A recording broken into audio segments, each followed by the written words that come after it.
விவேகானந்தரை படிச்சுட்டு இருந்தேன் நான்.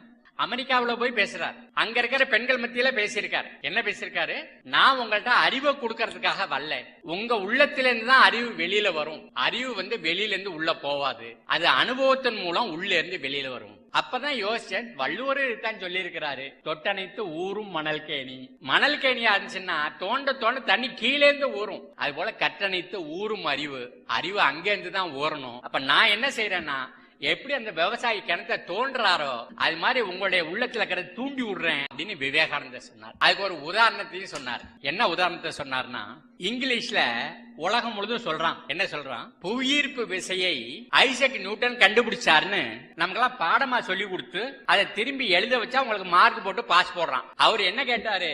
பூமிக்கு வெளியில இருக்கிற எந்த பொருளையா இருந்தாலும் பூமி தன் மையத்தை நோக்கி இழுத்துக் கொள்கிறது. இந்த விதி என்ன ஒளிஞ்சுகிட்டா இருந்தது அவர் போய் கண்டுபிடிக்கிறதுக்கு? அது எங்கேயும் இருக்கு, எல்லா காலத்திலயும் இருக்குது.